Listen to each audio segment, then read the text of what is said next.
And welcome once again to another episode of the Horizon Roundtable, which is presented by FourLights.fm. You can catch us there, and you can subscribe via iTunes, Stitcher, tune in, whatever app you can think of, we're probably there. I'm Bob McDonald. I am the senior I'm the only Cleveland State columnist over at More Than a Fan Cleveland. You can see my column every week at cleveland.morethanafan.net. And with me, as usual, is Jimmy Lemke from Panther U. Hello, everybody. And you can find Jimmy on Twitter at PantherU and at PantherU.com. And yes. Jimmy, this week we have ourselves a special guest. I'm very excited about this. Yes, absolutely. We have ourselves James Squire. James, go ahead and introduce yourself. Well, I live in St. Louis. Grew up in Valpo. Did not go to the university, but did graduate from the high school. And I've been living in St. Louis for the past 35 years or so. Started seriously following Valpo University the 2001-2002 season, and been following them ever since, and been a fan of whatever conference that they're in too. So.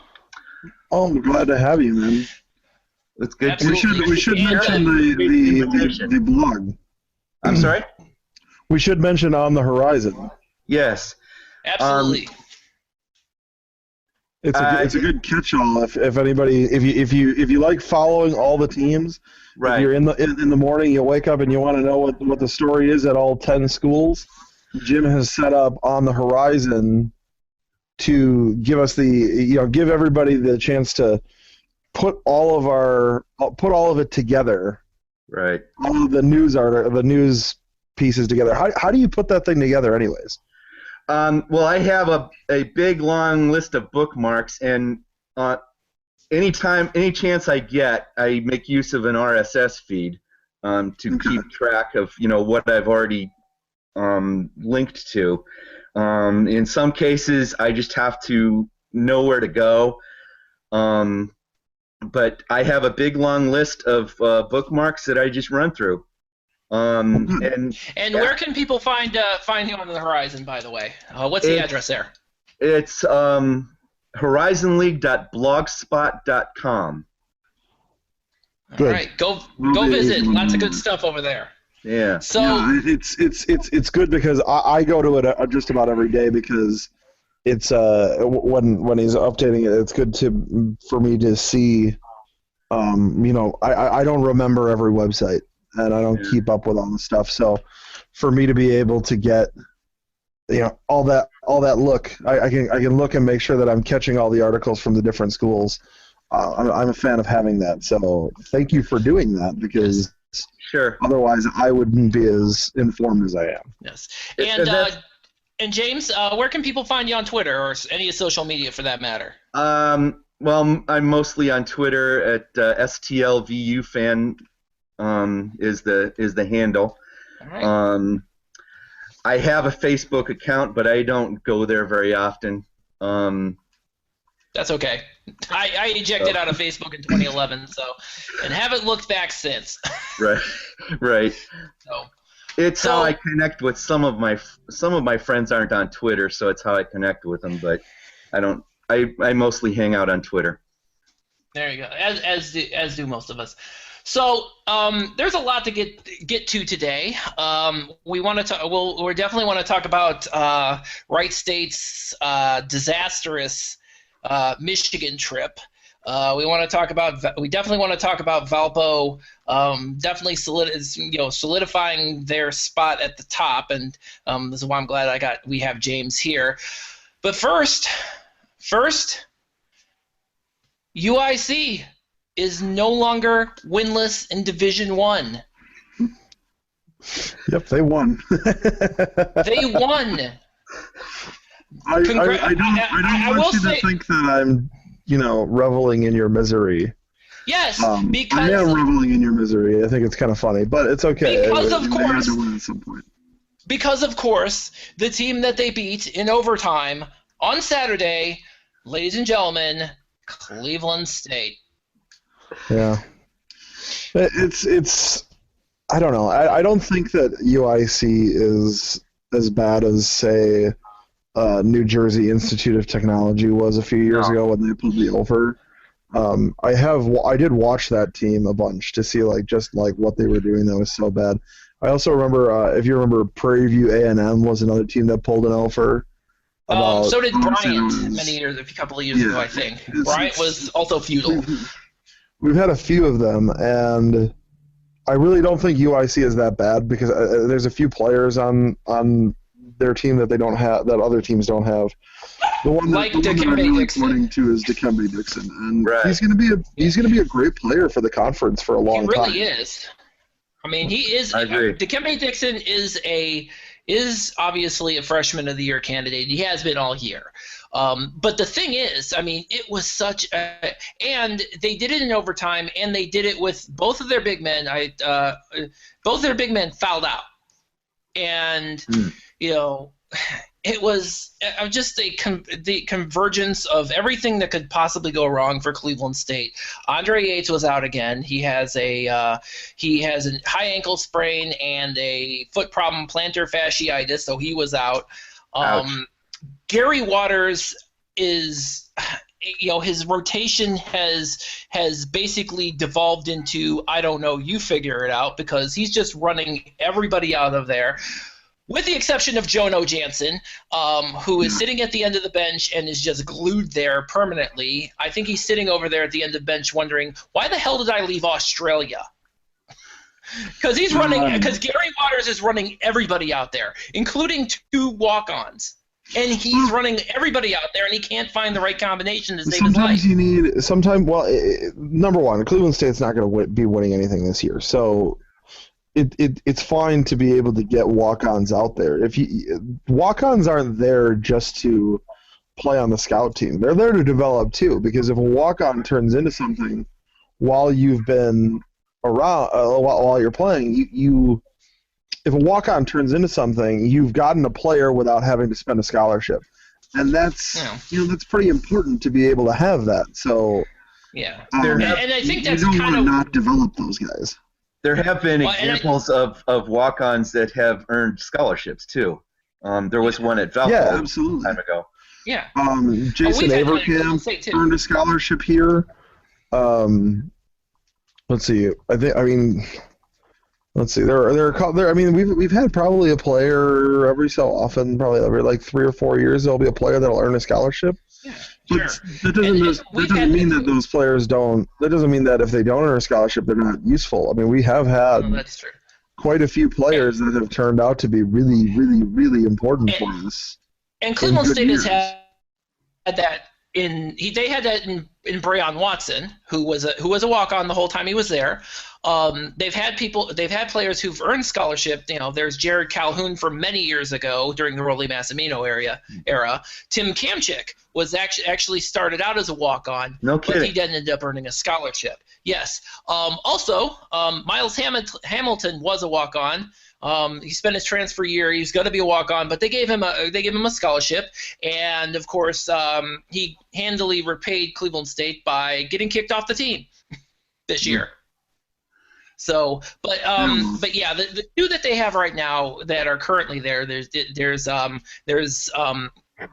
obviously Tim Hasbargen, the kid from Germany, and then they got another kid, not Daniel Levitt. Unfortunately, his knee is hurt. Not a tear, thankfully, but he's probably not going to come back this year. He's a walk-on as well, and then you have Nelson Maxwell. Nelson Maxwell is actually an interesting story because he's from Orange, but he played at I think Fishburne Academy, and he's a walk-on as well.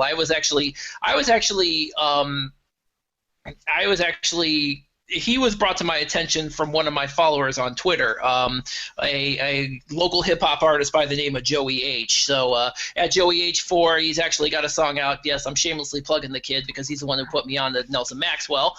But yeah, he's pretty much been the kind of focal point. He's pretty much kind of been the stand-in, fill-in role for, point guard, because Cleveland State doesn't have one. The problem that those two had yesterday is neither of them scored, and that's the ongoing problem that Cleveland State has had, and it came to bite them in the ass yesterday.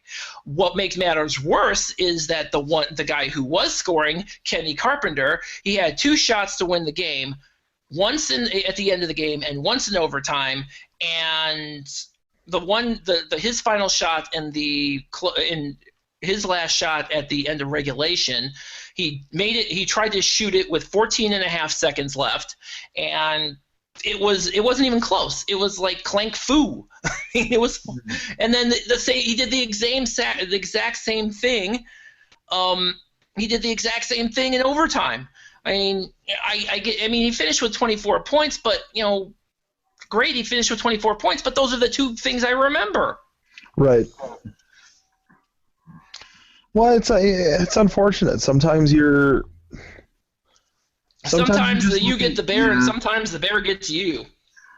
Yeah, I don't know what to really say about Cleveland State at this point. It's not. I think some of the problems are just structural at this point. But we also know that this team would have been just fine if we didn't, for the stuff we won't mention anymore, the transfers out. So I don't think it's as much worrying about it as making sure that you can keep the guys you have. Well, I think even beyond that, I think the big issue that they have had is that I think Gary Waters I think he kind of knew that Trey Lewis and Anton Grady were going to transfer. I think that kind of went without saying. I think what he didn't count on was Keza Keene going back home to Canada, because he was probably gonna be the starting point guard if he stayed here. So he ended up transferring to Carleton University in Canada, which is actually one of the best college teams in Canada. So, and it's closer to home. It's also in Canada. I think Valpo played them. Well, he's from Canada, so. I think Valpo played them in August. They did. Yes, they actually did. Yeah, and he was on the team at the time. It's like that's right. One of the best I remember that now. Yeah, that's right. Yeah, he did. What kind of talent level do they have in Canada? Is it mostly like Division II level talent? Like what is it? I'd like to say yes. I mean, theoretically. I mean, I don't know. I mean, it's interesting. Like, this idea that there might be like a whole other country of teams that are definitely not as talented as the United States teams, but like maybe there's teams that can beat it. Because didn't Valpo lose it like 1 or 2 of those games this summer? One of the games, whoever they were playing shot lights out, if I remember right, and beat us pretty handily. Yeah, I think one of I can't remember which one that was. I think if I understand correctly, Valpo went up to Canada, played Carleton University, and I believe they also played Brookwood Elite, which is an AAU team. Yes, it was Carleton University that they beat us 77-59. And if I'm not mistaken, Keza Keene was their leading scorer. That's funny. Irony of ironies. I could tell you in a second. Yeah. But yeah, so you lose Keza Keene, and then Miles Hamilton, who was also a point guard, he flames out spectacularly. So I don't think Gary Waters anticipated the gigantic hole at point guard that he now has. And I don't think he also anticipated the inconsistency of the play of DeMonte Flanagan, because DeMonte Flanagan has been for the last 2 years. We knew that he was eventually going to take the role that Anton Grady was in. But with the problem with DeMonte is that, he's 1 game off, 1 game off, 1 half on, 1 half off. Yesterday he pretty much sat on the bench for most of the second half with foul troubles, because he got his 4th foul at 5 minutes into the second half. And yeah. And the other problem is, I think Gary Waters also probably expected infinitely more from Vinny Zolo. He probably expected at least a little bit more than he's gotten from Aaron Scales. And since he hasn't been able to get that, he's had to start relying a lot more on a Rob Edwards, on a Jabri Blunt. And I actually feel bad for Jabri Blunt because he actually tweeted out, because he actually missed a couple of free throws yesterday that probably would have iced the game. And he actually tweeted out he felt really bad for missing both of those free throws. And I almost wanted to say, man, it wasn't your fault.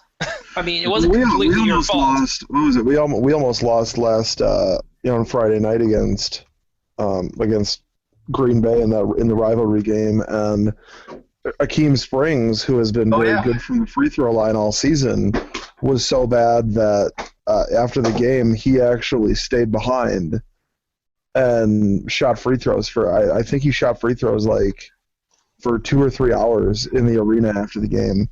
Yeah. Kind of a little bit reminiscent of what was it, Alec Peters after we went down to Valpo, and I mean, you guys beat us by 12, but Alec Peters was not very happy with his own performance, so he ended up like getting right back into the gym because he only scored 7 points, and he was kind of really down on himself. You know, it's.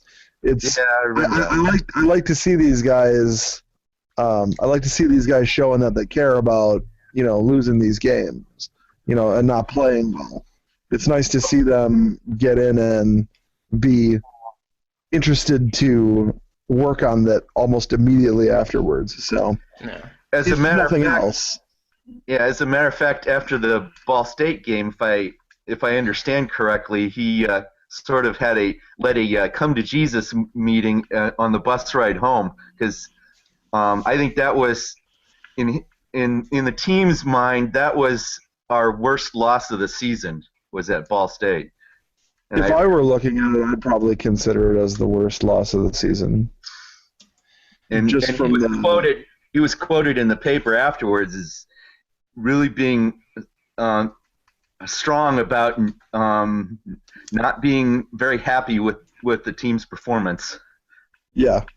I mean, I think part of the reason Valpo lost that game was you guys had – Valpo was very hurt during the non-conference season. I mean, not to the level that Wright State was, but you guys had a bunch of injuries you were dealing with, and they all kind of converged right on that one Ball State game. Well, he had a couple of very key injuries. I think Skara had just come back, but he only played like 3 minutes, right? Right. He tried to go one time and apparently couldn't do very much, so he never came in again. And Tavon Walker was still out. You're right. So, do I really? I mean, these are one of those things that it's one of those times where you feel bad that these injuries happen, and you always hear that. Well, the selection committee takes things into account. Yeah. But do they really take them into account when? Do they really take this into account when for a mid-major like Valpo? Yeah. I don't know if Valpo would have the non-conference, strength of schedule to really do that, but either way, they've been doing very well this season, and I would hate to see that, that Ball State game be the reason that the selection committee decided to not go with Valpo, because it was more than Skara and Walker. I mean, Walker didn't play. Skara played barely at all, but there were other guys that were hurt and playing hurt. And the selection committee takes things into account. Like, they'll definitely take into account when Denzel Valentine was out for Michigan State, but will they really take it into account when a team like Valpo is missing players? Who knows? Yeah, and one of the things too, and I think. And as I've seen, even after the Valpo loss to Wright State, was the question of, does this loss affect it does affect their prospects? And it sounds like that this was the Wright State loss was their mulligan. At least that's what Joe Lunardi said. But knowing Joe Lunardi, he says a lot of things that basically mid-majors don't like anyway, so Right. I'm not really a big fan of Joe Lunardi, but he's the St. Joe's SID. So what are you going to do? He's an A10 guy. Yeah. The whole feeling of the A10, the whole like slogan of the A10 should be, we're high majors and we're shutting the door behind us. They don't want anybody to think of their schools as mid majors. Now wait a minute. Joe Lunardi is an SID? Joe Lunardi is the SID at St. Joe's in Philadelphia. I did not know that. Oh. Okay. Unless he's moved on, but he was that for a long time. Okay. So, but I mean, the Wright State loss notwithstanding, Valpo turned that around and has destroyed everybody else since.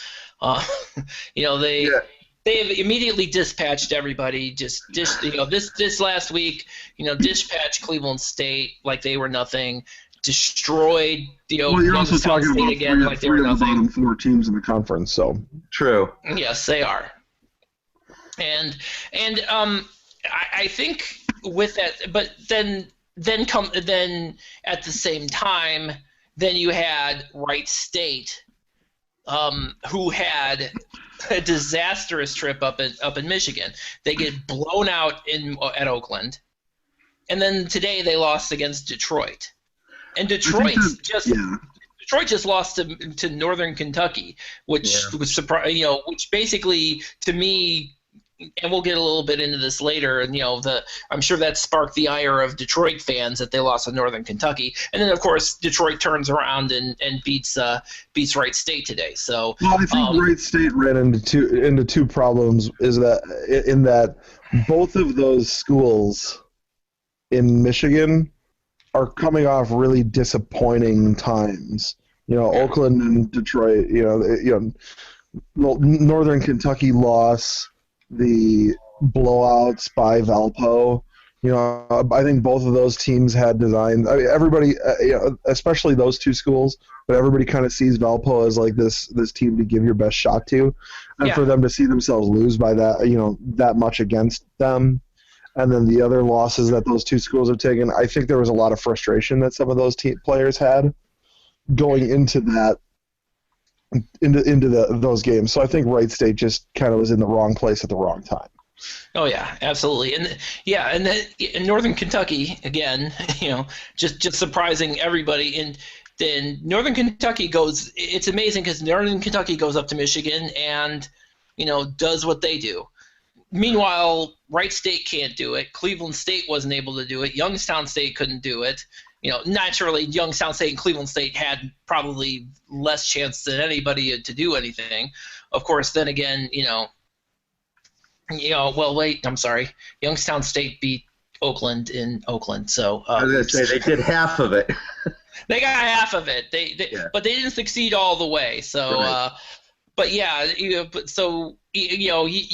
get a Youngstown State that gets halfway. Splits the pair where Wright State can't. Right. I'm wondering, is it possible that at the end of the season we're going to look back and see that Wright State was much better at home than they were on the road? That could be it.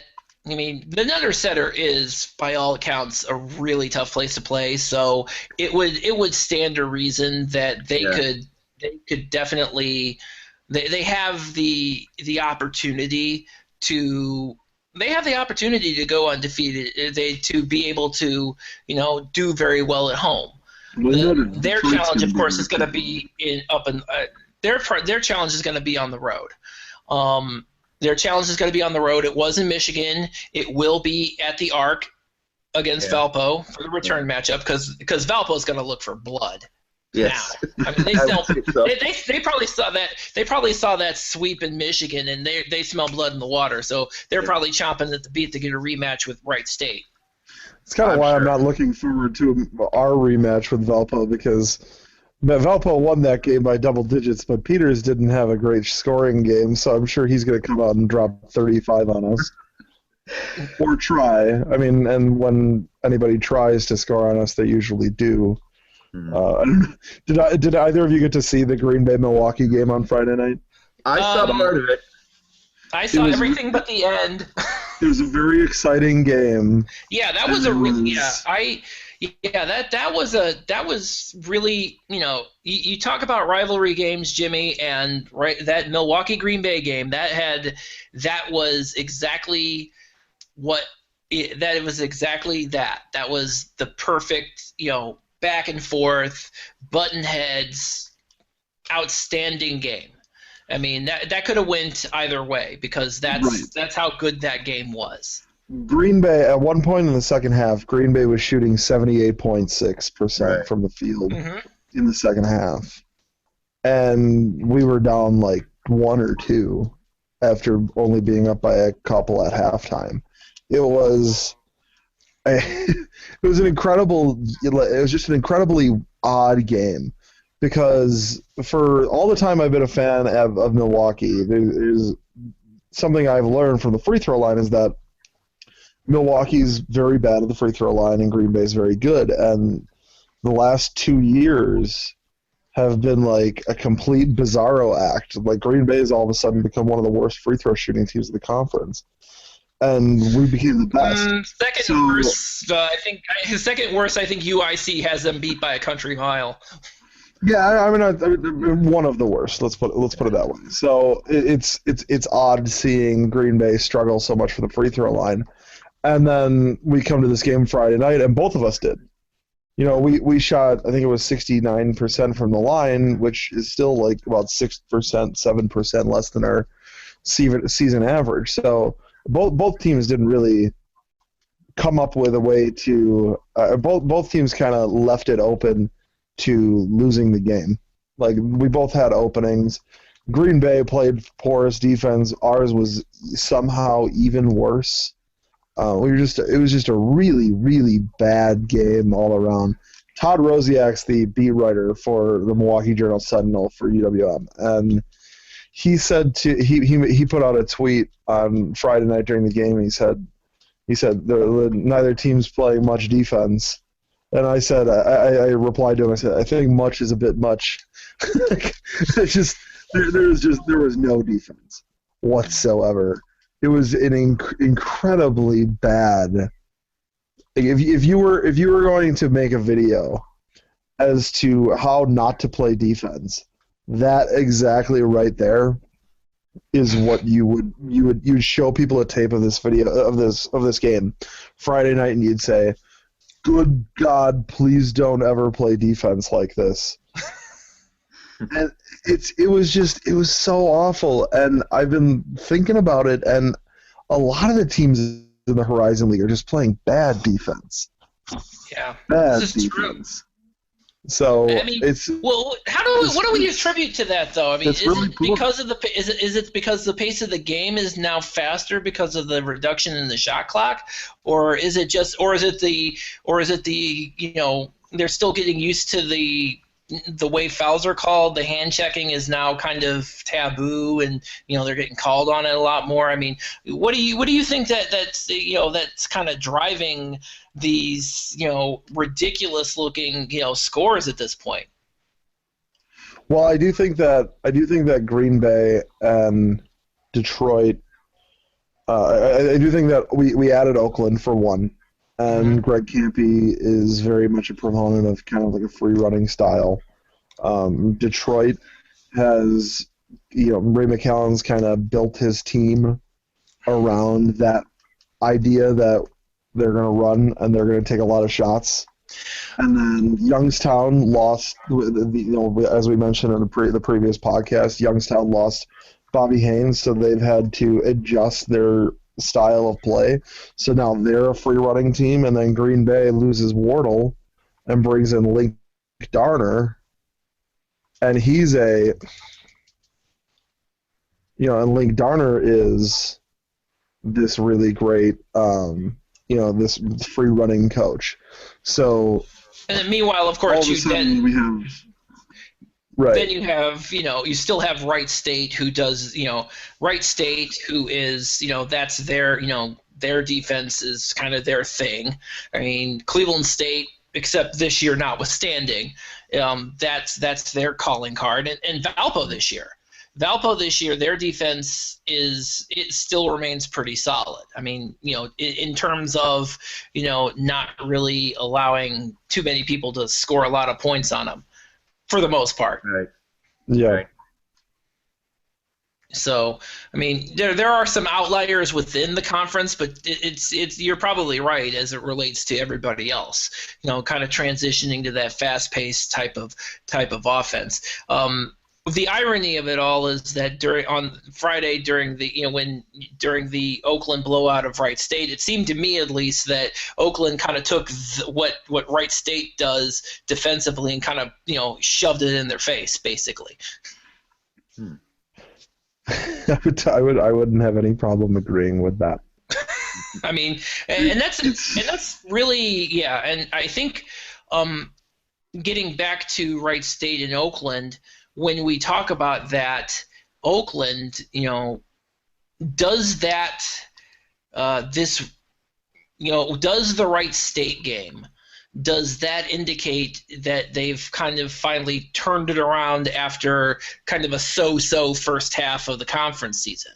I mean, that's kind of the question that drives us, really. I think it's more muddied.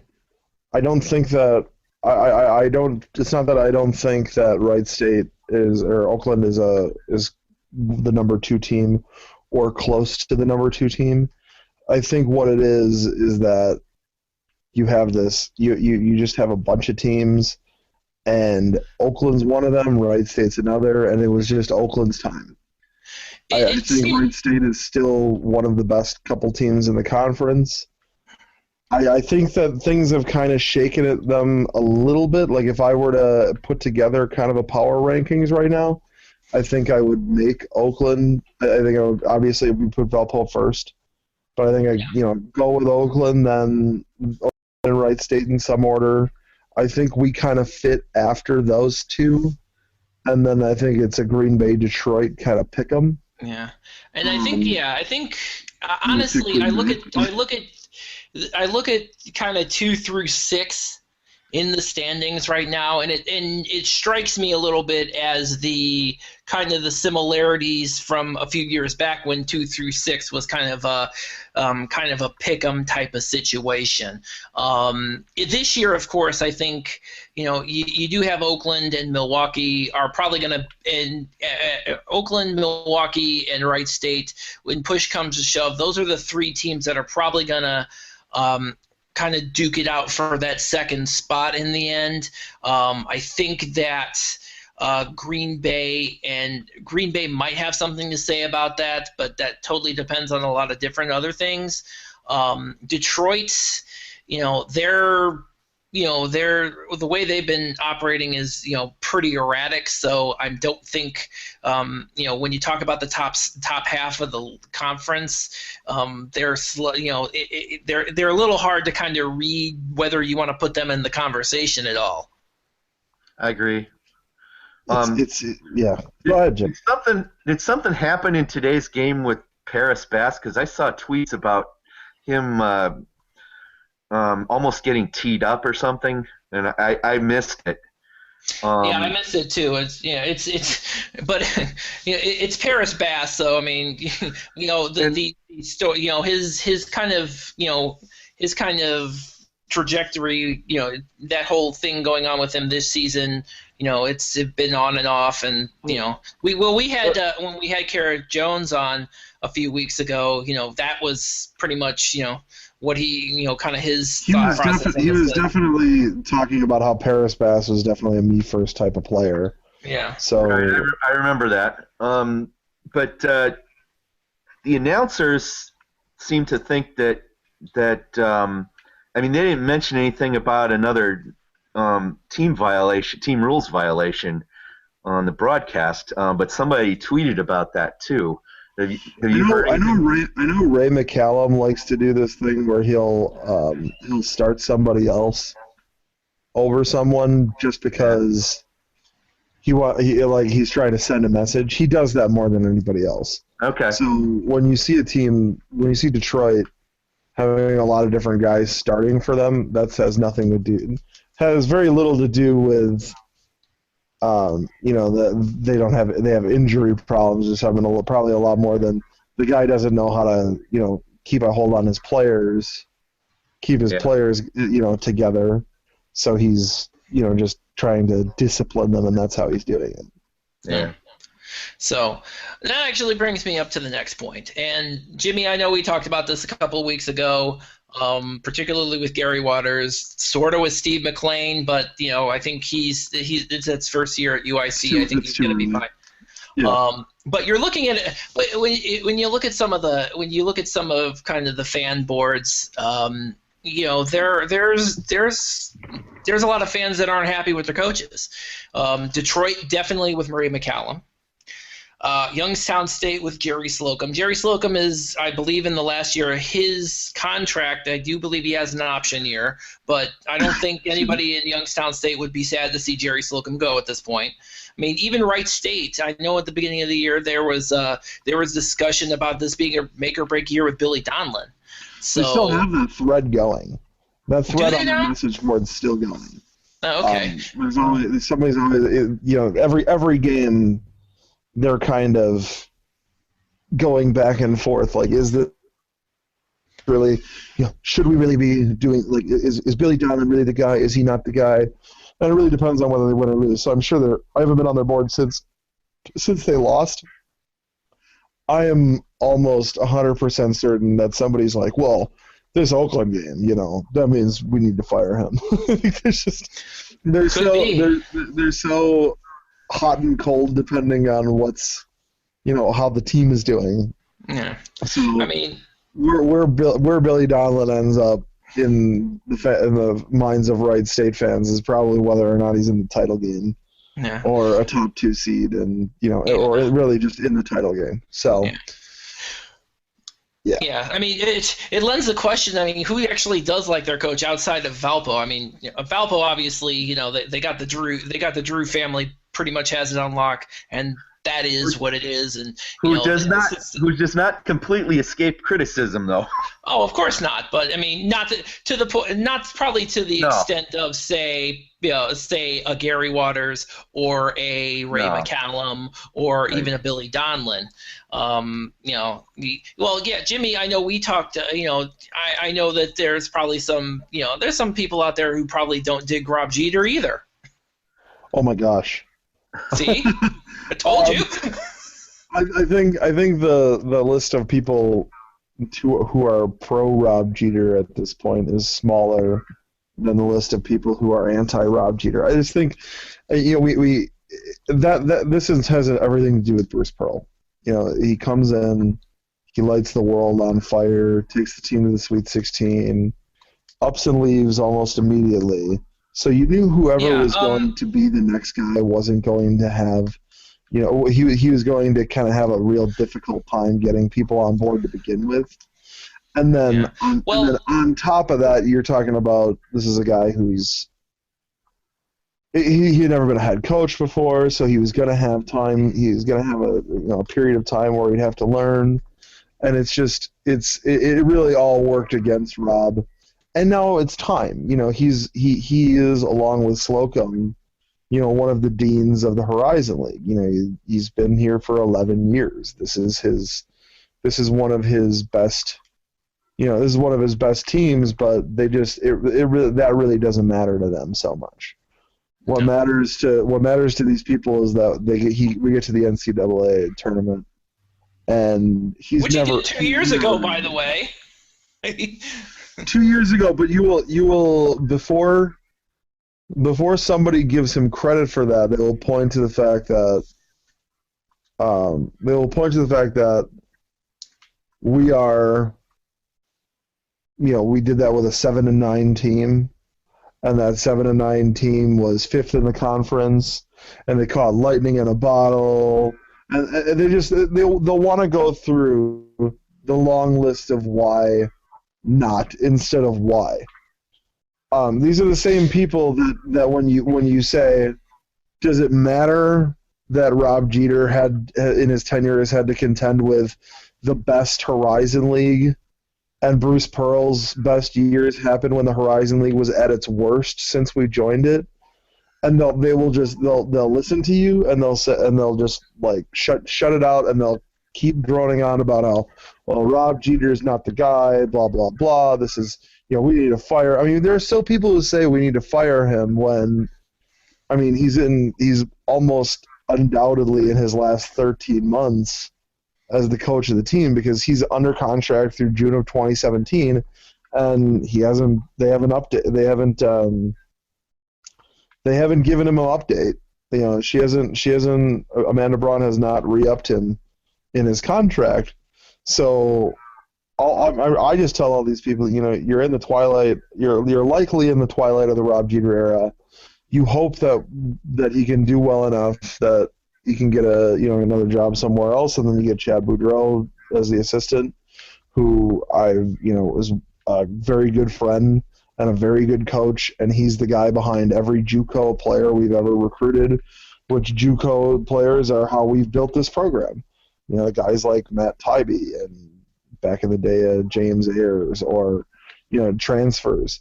Chad Boudreau has done a lot of building for this program, so you hope that that Jeter can move on in a way that we can keep his momentum going, but you're never 100% sure. And these people, a lot of them just really don't like Rob Jeter, and it's because Rob Jeter's not what Bruce Pearl was. Bruce Pearl was a used car salesman. When you listen to them talk, it's not the style of play. It's not Bruce Pearl was a winner as much as it is that Bruce Pearl is just such a likable guy.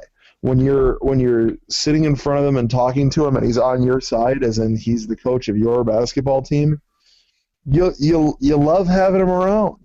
And these guys loved having Bruce Pearl around. A lot of them became fans because of Bruce Pearl. They had been apathetic before he got here, and they became fans after when he was here. And because of ties to the university and the city, they've remained fans after he left, and they want another guy like that. And it's just, I think everybody's just, a lot of these people are just at this point where they're just kind of tired of getting close and not there. And when I say there, I don't mean the NCAA tournament, because we have gone to the NCAA tournament in 2014. We were there for the NIT, but what we didn't do was we haven't gone to the Sweet 16 since. And it's like, you do realize that we are a mid-major, right? You do realize that there are the number of teams in the past 15 years that have gone to the Sweet 16 from outside the power conferences and perhaps like the Atlantic 10 and the Missouri Valley. You realize that the amount of teams that have gone to the Sweet 16 out of all the rest of the conferences, you're talking about like enough to fit on one hand. So what do you expect of this program? And more to the point, if you do decide, and this is going to be the quandary for anybody who happens to need to replace a coach. I mean, and it has been kind of the canon for mid-major coaches, particularly even Horizon League being the example here, of if you get rid of this guy, is there any guarantee that the next guy is going to be any better? Yeah, there are schools that have gotten rid of coaches because they've won somewhat, but not a ton. And then they wonder, oh my gosh, this new guy is just so bad. I think Howard Moore was a good example. Not that Howard Moore succeeded. I don't think Howard Moore was like, I don't think Howard Moore, blew the doors wide open. I don't think Howard Moore was this amazing coach yet. I just don't think I just think that UIC got rid of him too soon, and now they're seeing maybe we didn't do the right thing. Maybe we should have stuck with him for a while. Yeah. And they didn't. So now you're seeing. I mean, it's a transition year, so it's really not on. It's not on Steve McClain. No. To really do this in year one. And again, going back to going back to yesterday's win with McLean, you do see some kind of peaks at the future, because you have, you obviously have Dixon, you have Odiasi, you had Young, who was the second leading scorer yesterday. I mean, he's the guy who ended up eventually killing Cleveland State yesterday. Yeah. You have a really young team, and they pointed it out during the broadcast, which I might add was for the first time in a long time on the Horizon League Network and not on ESPN3. I think we've had like 3 or 4 games this season. Not we as in Milwaukee, but we as in the Horizon League have had like 3 or 4 games this season on the Horizon League Network, and we've talked about it a couple times before, so we don't really need to. We don't really need to open that can of corn again. But again, to your point, McLean is probably, he's got the, he's gonna, since he's got such a young team, he's got the growing pains. We're gonna chalk this year up to being kind of a learning experience, a long, painful one for him, as it turns out. Link Darner has. With Green Bay, I mean, given the crew that he has, obviously has been able to transition pretty well. Green Bay is still, still part of that upper half, the upper half of the Horizon League. So, I mean, those are two, Link Darner is probably an example of a guy who was able to kind of make the transition, it looks like, a little better. I think Link Darner had a better returning roster than Steve McLean did. Sure. I think Jordan Faust. Let's be totally fair to Steve McLean. He did not inherit one of the best 5 defenders of the past decade in the Horizon League. No, he didn't. Jordan Faust is one of the best 5 defenders of the last 10 years since Valpo joined the conference, for sure. We have not had and here's the other thing about him is that he's the most versatile defender I think I've ever seen. I don't think I've ever seen a player who is so adept at defending 1 through 5. He can defend. He could defend. He could go up against Oakland, defend Kay Felder and Percy Gibson. He could go into Valpo, defend Keith Carter and Vachel Fernandez. And he wouldn't be out of place in either one of them. I mean, obviously, Vachel's not the offensive wonderkind that some of the bigs are, but Jordan Faust can shut everybody down. Sure, he can shut all those kids down. He's such an excellent player. And over the last 2 years, with all the stars and all the very excellent players that Green Bay has had, the Alec Browns, the Greg May, the obviously Keith Sykes, the one player that always I dreaded facing more than any of them was Jordan Faust, and just based on that, and just what you described on his versatility and his ability to defend.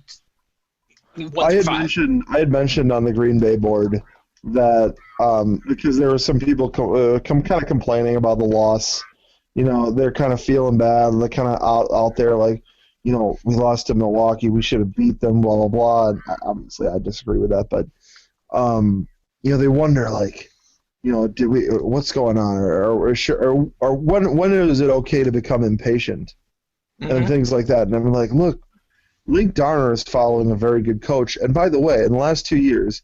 You may have just gone to the NIT instead of the NCAA tournament, but you have those 2 teams. Each year you lost one of the best players in your history.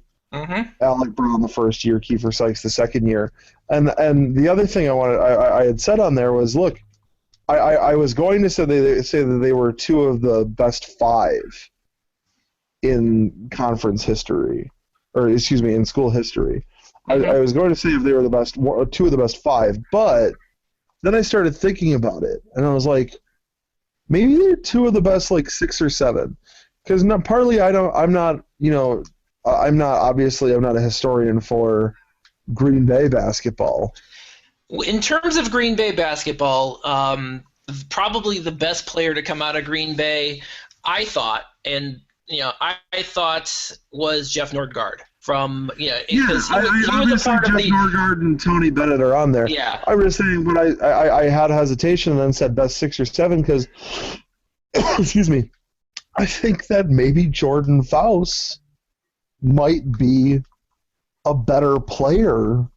I think if I were building a team and I wanted to, and I had to pick from those 3 players, I think I would take Kiefer Sykes, but I think I would take Jordan Faust over Alec Brown because Alec Brown is a really good post defender, but I think Jordan Faust is just so far and away a better post defender than we've seen, or a better overall defender from all different angles than we've seen in the entire conference. That he might be one of their best players ever.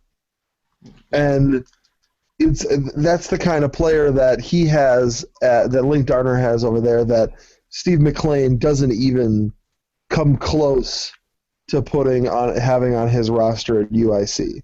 No, so I mean, he's got guys. Yeah, he's got freshmen. So he's got, I mean, while Dikembe Dixon may grow to be that guy, he's still a freshman. So he's still going to make freshman mistakes. He's obviously, he's got a long way to get to where Jordan Faust is because Jordan Faust has the experience behind him. Right.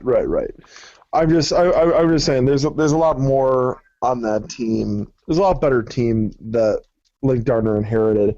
The one thing I'll also say to Green Bay is look at how Link Darner has done with a team that, while he's had a good roster, that's really not a roster that's built for his system. That RP40, which I guess they're trying to push, is this it's this relentless pressure for 40 minutes. That's what he's pitching. And his team's not built for that. Carrington Love probably could be like the number 2 or 3 guard in that system. Jordan Faust would definitely be a great fit for it, but the rest of that roster is not really built for the RP40. I mean, there's a couple guys. I think Charles Cooper might be, but really all in all, he doesn't have the roster for his system. So Green Bay is, what are they, 4th or 5th in the conference right now? And they're doing this in transition. 5th. I think Link Darner is a really good coach. And I think he had a winning tradition. He really did have a very good, winning tradition. They won the Division II national title. Exactly. Last year at Florida Southern, and he did this, he did something that Greg Campy, who was long considered one of the best coaches in Division II, Campy never even got to the Division II final. So what are we really talking about? We're talking about a guy who's really good. Yeah. Really, really good. And I think and I know that in the beginning, when Wardle left, I know that when Wardle left, there was kind of the discussion on who should replace him, because I know that there was a discussion about potentially maybe one of his assistants taking over, something like that. Brian Baroni was the assistant. Right. Yeah, I remember that. Brian Baroni was the assistant they wanted. He ended up going to become head coach at Butler Community College, and I think he resigned already because of drunk driving. Ooh. People have problems, and they are their own, and sometimes those problems are difficult to deal with. But yeah, Brian Baroni was who the players wanted. Yeah. That's what I remember. I know that Faust and Love had preferred Brian Baroni, and they liked Link Darner when he got there. There's a story to tell that I can't really tell right now because it's not really my place to tell it. But regarding those 2 players specifically and their plans for for this year and beyond, and it was I think that they'll be happy by the end of the year with how their senior years went. I think these are two of the winningest players in program history. So yeah, and I think. And so when you look at that, and so when you look at that, obviously, when you think about Green Bay and Link Darner, and being able to inherit that team and then convince that team, because honestly, as we've seen with players in the past, a coaching change doesn't necessarily guarantee that the kid wants to stay there. And so for Link Darner to be able to convince everybody to stay and be able to, create an environment where they are still competing in the upper half of the Horizon League, even though they've lost a Kiefer Sykes and a Greg Mays, it really says something about Link Darner, and he's actually, to me, kind of the exception. That whole situation is kind of the exception to the kind of the history of coaches being replaced, because for every Link Darner, you're going to have a couple of Mike Garlands in there. Yeah, you never know what you're going to have when you come back and get a new coach. So if you're succeeding, you need to kind of find, a lot of these fans need to find a way to accept being the third or fourth best team in the conference on occasion. There's all 10 teams are playing to win. So you can't just automatically assume that because you have some built-in advantage that you think you have over everybody else, that you should always get there. And if the coach only gets you to the tournament once out of every 5 years, and you don't win a game in that 1 year when you get there, that it's time for you to move on and fire somebody. I just think there's runaway expectations for a lot of these schools in this conference. Well, yeah. Jim doesn't have any problems with that right now. Well, Buffalo's doing fine. Yeah, but as far as the coaches being fans calling for coaches to be fired, one of the instigators for that, I think, is, and we've seen that at Valpo, the long string of near misses against power conference teams wears on you. Coming close, and you get, after a while, you get people denouncing moral victories. I still would like to know where that phrase came from to be attached to that meaning. But it does get tiresome to keep coming up just short against teams, and then if you're not coming up short against them, you're getting creamed. Right. And it's frustrating, and when people get frustrated, they lash out at any quick remedy they can think of, I guess, and one of them would be to get a new coach. I just think that's one of the drivers of that. Sure, absolutely. I think the problem at Valpo right now is, it's not do you fire a coach, it's how long can you keep Bryce. Well, yeah, we got that problem, yeah. I think it's a better problem to have, because it gives you an indication of where you're at. Yeah, I'll take that one step further, James. Not only the frustration of, I'm sure that some teams in the conference have about near misses with the high majors, but then you also have the frustration of getting close and not beating the top teams in your own conference. Sure. Perfect example last year was Cleveland State, where Cleveland State had the opportunity to take the regular season title and host the tournament.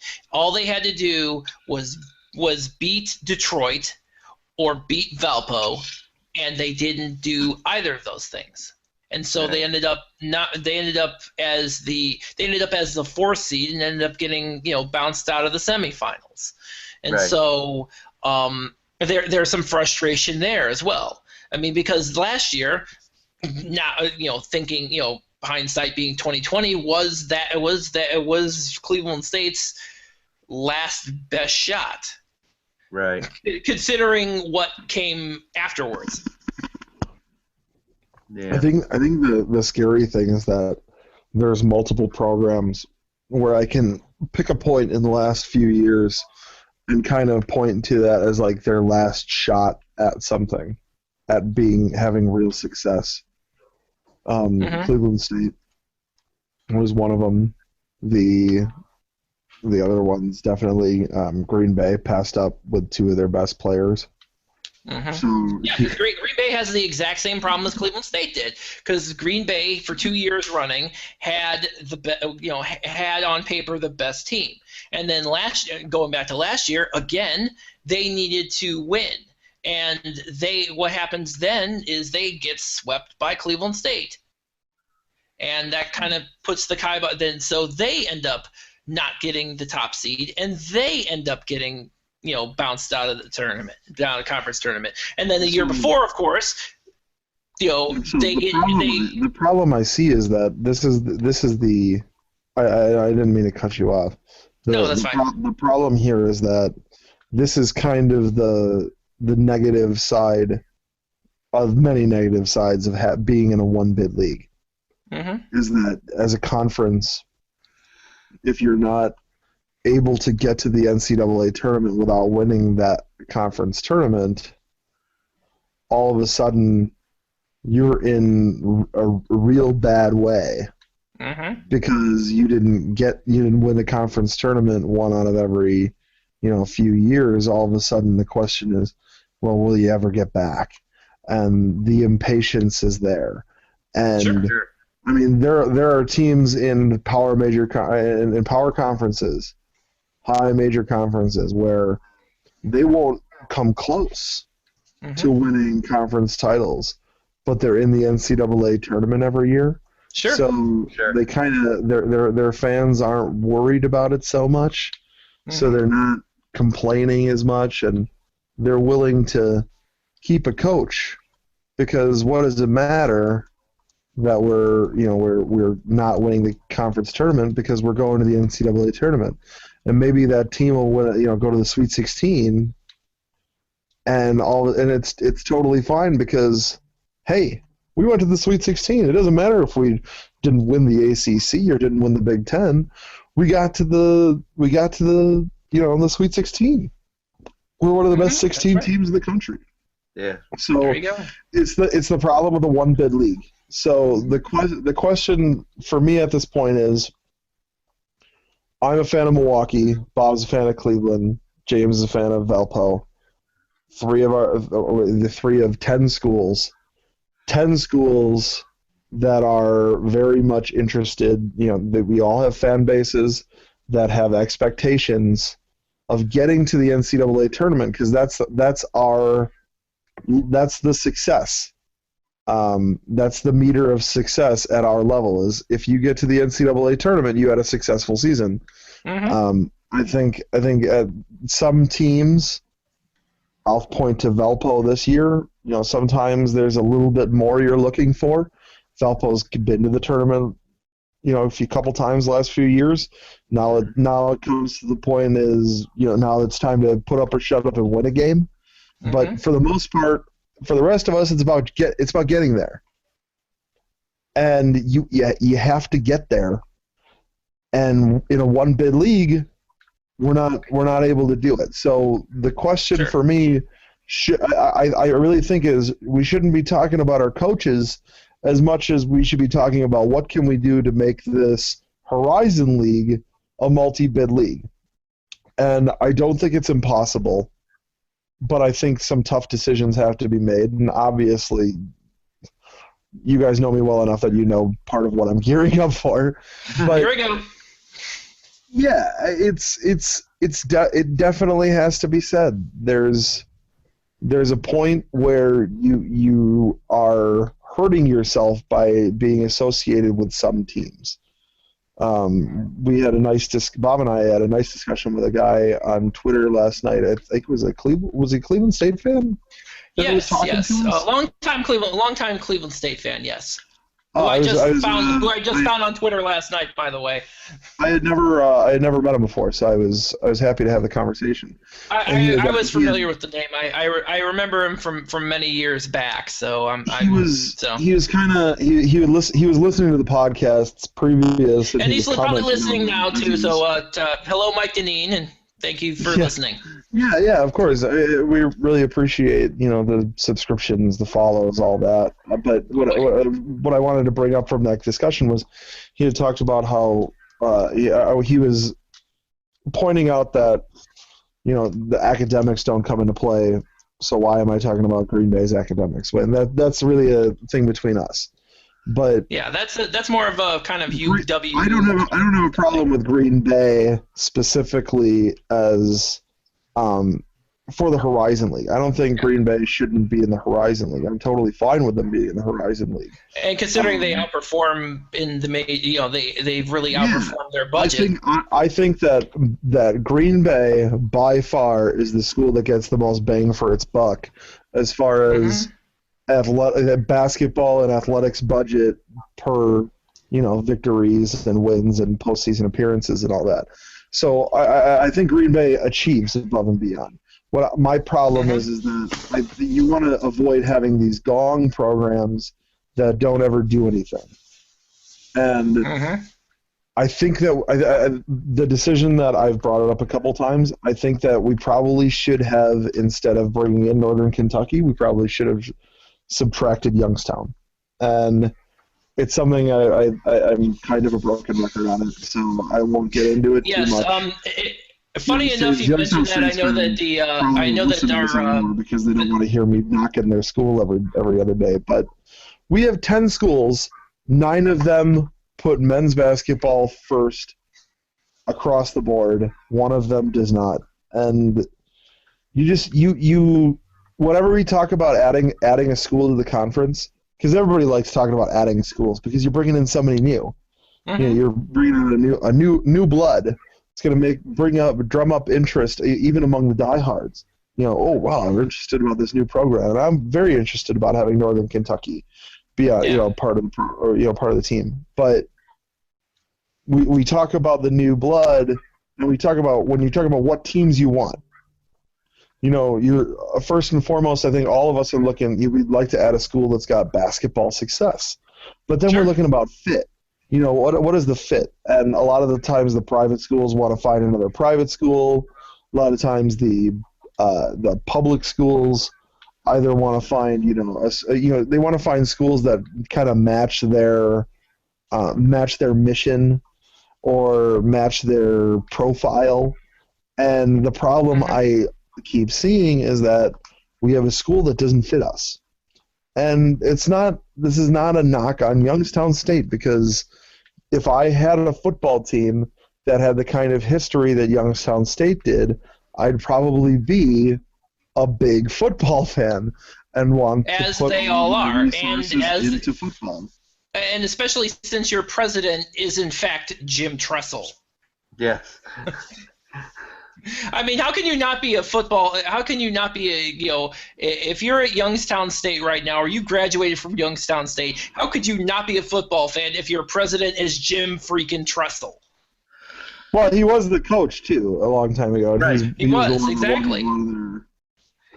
He was part of their So obviously, Jim Tressel, Youngstown should be doing everything they can to be how would I say this? They should be doing everything they can to be a great football power. But that doesn't mean that the rest of this conference has to get dragged down with them just because of that. And I know that UIC has been much worse than Youngstown the last 2 years. Sure. But since Youngstown's been a part of the conference, there has been, I think, exactly 1 year where they've been any kind of decent. With the Kendrick Perry CIT season. I think even in that year they were sub 500 overall. I think there was a year. I want to say it was 06-07.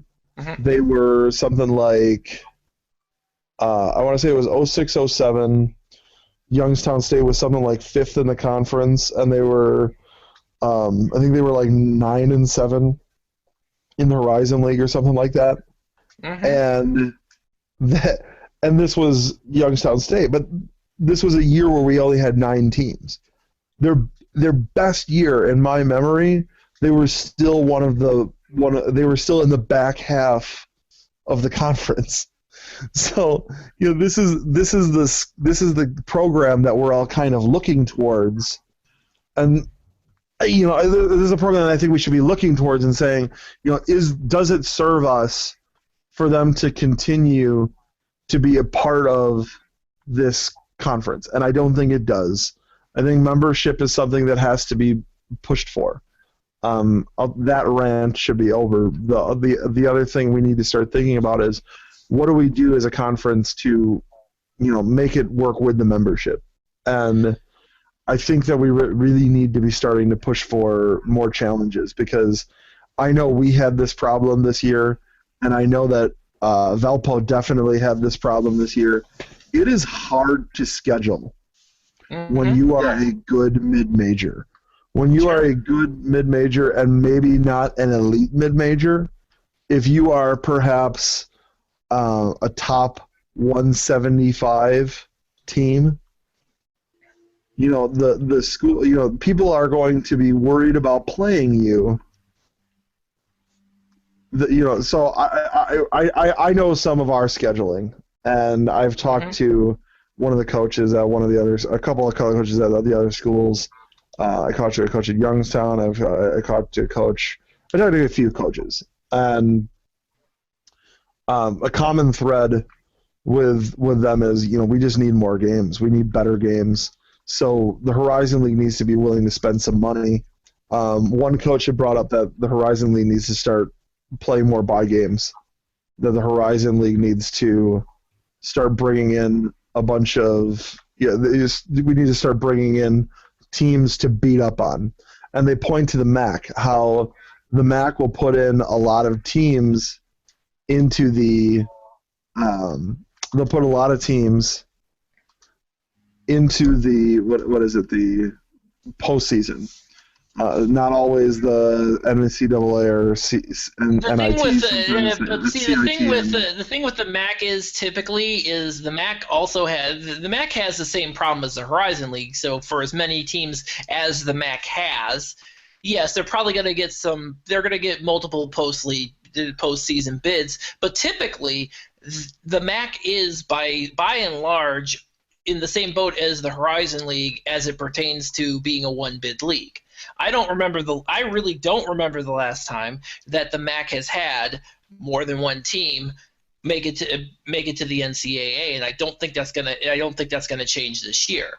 So with regard, but as it relates to the MAC though, you also have opportunities because they have scheduling needs. The Horizon League has scheduling needs, and you see this in some of the teams within the Horizon League playing a lot of MAC teams. Like, for example, Cleveland State this year played 5 MAC teams. They pretty much played a good chunk of the MAC this year. And so and I think for mid-majors, to me at least, I think for them to be able to get into to kind of elevate their game, I think obviously the mid-major, heading to some of these games with high majors is one thing, but I think also too being able to mix in some more fellow mid-majors as opposed to cream puffs from the Southwestern Athletic Conference or non-Division I teams, which drive me crazy every time I see it. We had Trinity and Judson on our schedule this year, and that comes from not as much. It doesn't come from us being like this world-beating team, but it comes from us being this team that's not a world-beating team, but a good team. Yeah. Valpo's got the same problem. Their problem is probably a little easier than ours. I mean, they got Iona, which was a game we couldn't have gotten this year, and that's because Valpo looks to be like they'll probably be a top 50 team at the end of the season. They will. So there's when you're talking about mid-majors and you're a high major school looking to schedule them. This is what a high major assistant recently told me, is that you're looking at what's the risk. If we pay this school $75,000, they come in and beat us, what does it do for us? How bad is it for our program? So a school like Butler, when they were winning quite a bit and they were going into pretty much everywhere and they were, beating a lot of these teams, they were getting those games that the rest of us couldn't get because teams in the high major conferences were willing to take a loss they were willing to risk a loss because it didn't matter so much when the loss wouldn't matter so much when that team was probably going to be a top 50 or at worst top 100 team anyways. And then because it's a mid-major, they still think they have a really good shot to win anyways. So they'll put them on the schedule and say, hey, maybe that'll be a top 50 or top 100 win for us that we may not be able to get as many of in the conference season. So for a school like Butler was, or Xavier was, or Gonzaga was, being the elite mid-major, it's a lot easier to schedule because there's value in playing you, no matter what, whether they win or lose. And the problem for Milwaukee and a lot of the Horizon League schools is if we take that bye game, if a team offers us a bye game, we go in and win, that just kills them. And it doesn't help us so much, it doesn't help them if they beat us, because the chances of Milwaukee being a top 75 team are fairly low year to year. I mean, even this year when I think we've got a pretty good team, I think we're probably going to end up in the 125 to 175. So it doesn't help Notre Dame to really have beaten us this year. Whereas Minnesota, we went in and beat them, is catastrophic. But then again, I think Minnesota was willing to play us because Minnesota wasn't expecting to win anyways, so they might as well get some teams that look and act and play a lot like Big Ten teams. So I think that's why we ended up on the schedule. But at the end of the day, I'm just saying it's hard for us to schedule, so we need to start working together and try and see what can we do as a conference of 10 teams. Can we put together a challenge with maybe the Summit League? Maybe it's time for us to just say, suck it up and say, look, if we want to look down on the Summit, maybe we should just start playing them every year, and then they can shut up when they say, oh, our RPI is better than yours this year. We can bring in North Dakota State. Yeah. I'm just saying that because Valpo would have had another good home or away game if we had a Summit League challenge. Yeah. If North Dakota State was going to Valpo, or Valpo was, going to South Dakota State, that's good for the program. Good for them. Yeah. Good for the rest of us. Great. I had a question about you mentioned those two non-Division I teams that you guys played. We had two on our schedule this year, but it's my understanding that was part of the Beaver Showcase, almost like we were forced into it. Do you know how that works? I don't know about how it worked with Valpo because I'm not familiar with the Beaver Showcase. Sometimes you'll have a promoter will put together a tournament, an in-season tournament, and there will be either some connection that they'll have, or they need to fill up and they don't have enough teams because, frankly, there are a lot of early season tournaments now. I mean, I would say 90% of Division I is in these tournaments now. Sure. So sometimes it's hard to get teams for those dates. So you just have to fill a hole with a non-D1. So I'm assuming that's probably what happened with you guys this year. That wasn't our problem. Our problem was Trinity was a game that happened anyways. What wasn't supposed to happen was the game that became the Judson game. That was a high major home game we had. Okay. And that high major team bought out the contract for that tournament or for that return or for that game, so we can't play them in that. We couldn't play them for the tournament. So, or excuse me, for that, we couldn't play them at home. They paid us to get out of the contract, so we had to scramble, and we picked up Judson. Yeah. Okay. So let's go ahead and wrap this up then. Are we already at the point where we're dropping? No, but we're at the point where we're probably pushing an hour and a half right now, at least. Oh, really? What? Yeah. I can talk with James Squire for an hour and a half every day. So. Yeah, I know. Well, yeah, of course you can. So, but so let's wrap this up. Love to thank our guest James Squire. Again, on the Horizon blog, which is horizonleague.blogspot.com. And so we'll be back with you next week. Again, you can catch us on fourlights.fm and subscribe to our podcast. So we'll any parting words, Jimmy? Prowl on, go Panthers! I'm really happy we got that win over Green Bay. Don't be too sour, Green Bay fans. Feel the power. Yeah. All right. So that's it. We'll see you next week then. I can't wait.